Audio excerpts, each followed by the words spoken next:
In this first Frostdragon Tyrant event, servers 14 to 99 are placed in Zone 10, where there are a total of 130 alliances participating to fight for the title of the first Frostdragon Tyrant. Where I have discussed a complete guide and tips in some of my previous videos, feel free to check them out. And in this video, I will show you the highlights of my battle with my alliance members last night at Dragon Crypt in Frostdragon Tyrant. To make it easier for you, please follow the timestamp that I have provided. In this first appearance, you can see that there are 5 important buildings in Frostdragon Tyrant, where if an alliance controls one or more of these buildings for some time, then they will get a bonus buff to their stats according to the spire they conquer.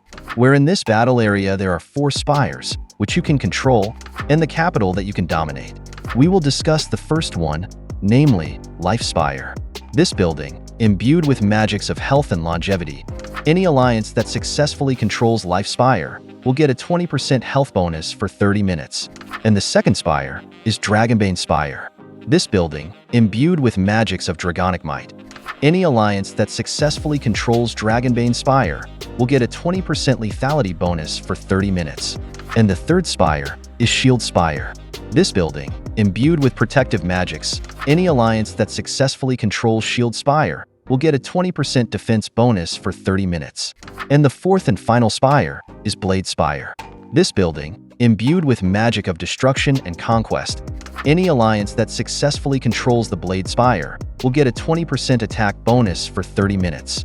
In short, the alliance that successfully controls one or more of these spire buildings will have a greater chance of being able to dominate the capital, where the capital itself is the center of this event, where the chief who successfully dominates the capital for as long as possible, then at the end of the battle, they will be given the supreme honor of Frostdragon Tyrant. At the beginning of the battle, before the capital was opened for contest, I and my alliance members tried to take over one of the spires, more precisely the Life Spire. We wanted to control this spire to be able to get a health bonus, which could increase our chances of being able to survive attacks from all directions. But honestly, it can be said that with a battle consisting of 130 alliances, or you could say there were at least 5,000 chiefs actively fighting simultaneously on the battlefield, making me and my alliance get quite a lot of pressure.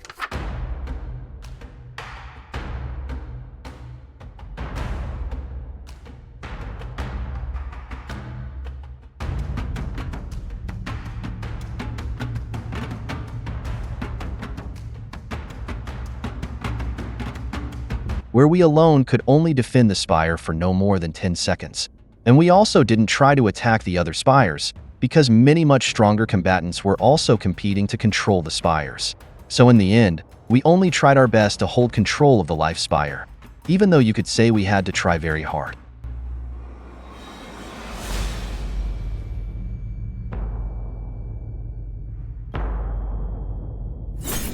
And sometime after the capital was opened for contest, I and some of my alliance members initiated a rally, aiming to take over the capital.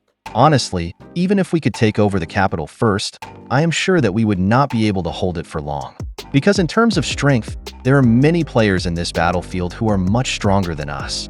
So, in the end, we decided to keep attacking and hopefully be able to take over control of the capital even for 1 second.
And as you may have guessed, there are many chiefs fighting for the capital. So in order to attack the capital itself, we had to wait a while before we could finally launch an attack on the capital.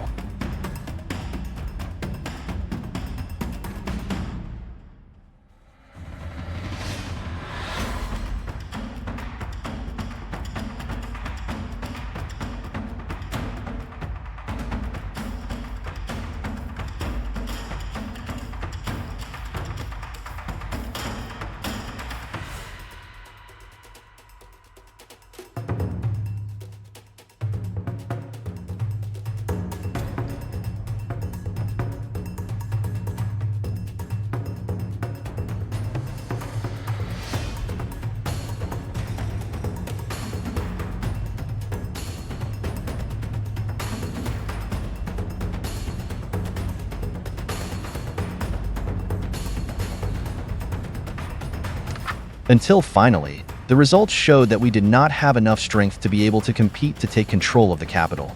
Because of that, I and my alliance members agreed that we would stick to only trying to take over the Life Spire, while also collecting as many reward points as possible. And as you all know, the battle phase open lasts for 8 hours. And to be honest, I don't have that much time to compete for a high ranking in Frostdragon Tyrant. So after 2 hours in the battlefield of Frostdragon, and I have fulfilled all the reward points, I finally decided to leave the battle. And the next day when I woke up, I found that the result of the Frostdragon battle was won by one of the strong alliances in State 94, namely C, and a player named Korea. To be honest, I was amazed by their abilities, because while in the battlefield, they had obtained a location that was really close to any building, be it spires or the capital. So in terms of location, marching time, and power, they were quite superior. Plus, this alliance has collaborated with several alliances from different servers, so this is one of the supporting factors that made them able to win the battle in the Frostdragon event this time. And yes, I congratulate Korea and all their alliances, because to be honest, they deserve this title. And for Kingdom 77 and Black Death, I also congratulate you for successfully giving a decent battle, and your struggle deserves a thumbs up. And I hope that the upcoming Frostdragon event will have more players participating and playing with more precise and effective strategies. From here, you and I can learn. If you want to win the contest in the Frostdragon event, you can imitate the SEA Alliance, which implements strategic location placement, neat strategies, solid cooperation between members and cross-alliances, and of course has power above the average chief.